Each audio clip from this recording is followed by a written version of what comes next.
Robots को problem नहीं होते। मैं ऐसे आज बात शुरू करता हूँ। रोबोट्स को वाकई में प्रॉब्लम नहीं होते, है ना? मगर ऐसी ज़िंदगी हम भी तो बिता सकते हैं जैसे चिड़ियाएँ। चिड़ियाएँ मेरे घर में आती हैं पैराडाइज़ वैली से। उनको मैंने नाम दे रखा है लव बर्ड्स।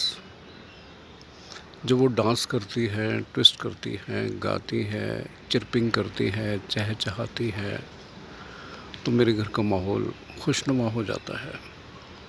मेरे घर में तितलियाँ भी आती हैं।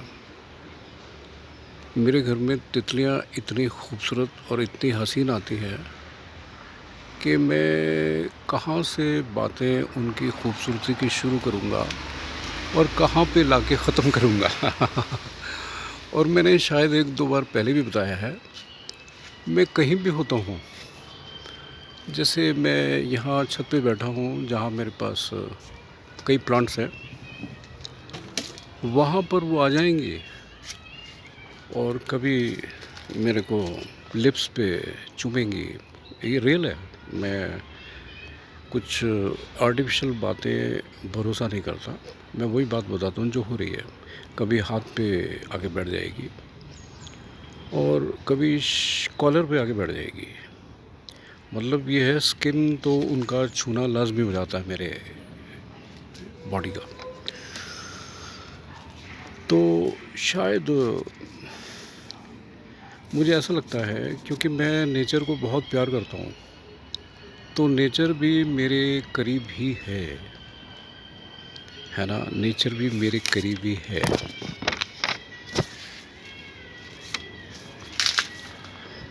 आपको क्या लगता है मेरी बातों में क्या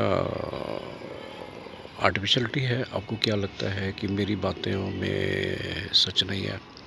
आपको क्या लगता है कि मैं रियलिस्टिक लाइफ नहीं जीता हूँ? दिल क्यों खिला खिला रहता है? इसके कई सारे कारण होते हैं। इसका एक ही कारण नहीं होता है कि आप बहुत पैसा खर्च कर दो और आप तन्हाइयों से दूर निकल जाओ तो ही दिल खुश होगा। ऐसा नहीं है। तन्हाइयों में भी जी खुश हो जाता है। है ना? लव, क्योंकि लव इज़ ए नोरिशमेंट। आप दिल में प्यार के गीत गुनगुनाते नहीं रहते हो, अपने आप गुनगुनाए जाते हैं। आपकी अंतरात्मा वो गीत अपने आप से गुनगुनाना शुरू कर देती है। बॉडी को तो चाहिए खाना और नरिशमेंट, हवा, पानी, लेकिन आपकी आत्मा की जो भूख है वो तभी शांत होगी जब आप किसी से प्यार करेंगे।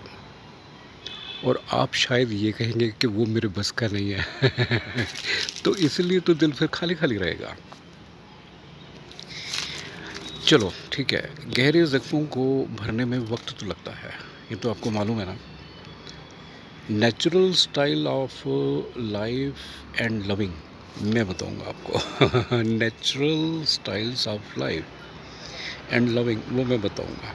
फिर आप ये बोलोगे दिल खिला खिला हो गया है। जब भी आप किसी अपनों को याद करेंगे, जब भी कोई आपका अपना कहीं भी आपको याद करेगा, तभी आपका दिल खिला खिला होने लगेगा। हर ढलती शाम में आपकी जो ज़िंदगी है वो पीसफुल और ज़्यादा हो जाएगी, है ना? फिर आप मन मन जब मुस्कुराओगे अपने आप से ही, तो कोई आपसे होले से पूछेगा कि क्या हुआ जाता है। और आप जवाब नहीं दोगे, है ना? हर हर अच्छी बातें जो होती हैं वो प्यार भरी लगती हैं और उनको समझने में, समझाने में वक्त लगता है ना। है ना? आज हो सकता है, बहुत पहले से 1 महीने भर से जो मैं आपसे बातें किया करता हूँ, हो सकता है कि वो आपको समझ तो आ रही हैं, लेकिन रीज़निंग नहीं समझ में आ रही है कि मैं इस तरह की बातें क्यों लेके बैठा हूँ। वो मैं इसलिए लेके बैठा हूँ कि हर वक्त पैसों की बातें, कमाई की बातें, सामान लाने की बातें, कुछ और लाने की बातें, हर वक्त we have become more materialistic, है ना?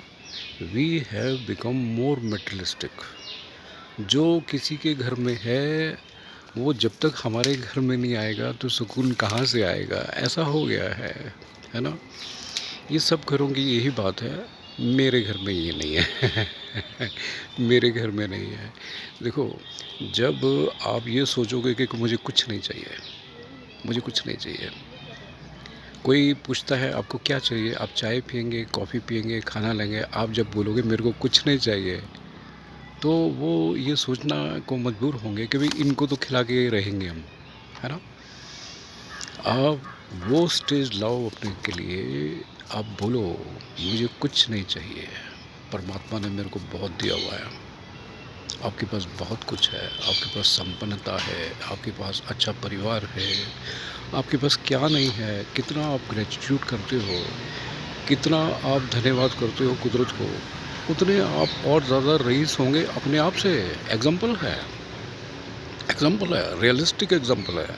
मेरे एक सरदार साहब दोस्त हैं, तो उनके फादर साहब की डेथ हुई, कई सालों के बाद उनके भाइयों से झगड़े हो गए, मार पिटाई हो के वो घर से निकले, तो उनकी माँ उनके घर से बाहर आई कि बेटे मैं कुछ नहीं कर सकती, मेरा आशीर्वाद तेरे साथ है।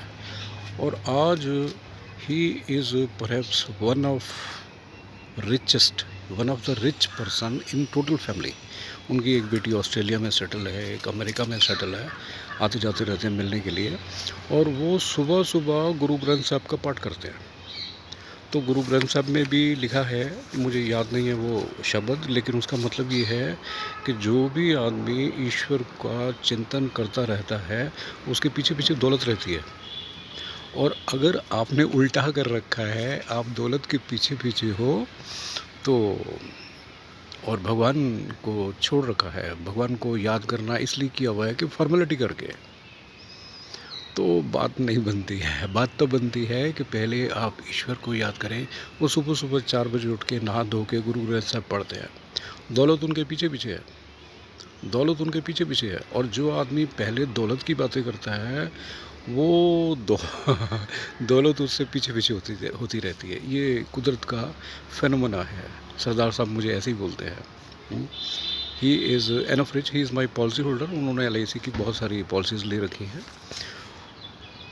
तो लेकिन अब जिस स्टेज में भी कोई आ गया है, तो गहरे ज़ख्मों को भरने में वक्त तो लगता है। जो बातें हो चुकी वो ज़ख्म बन गए, उनको भरने में वक्त तो लगेगा।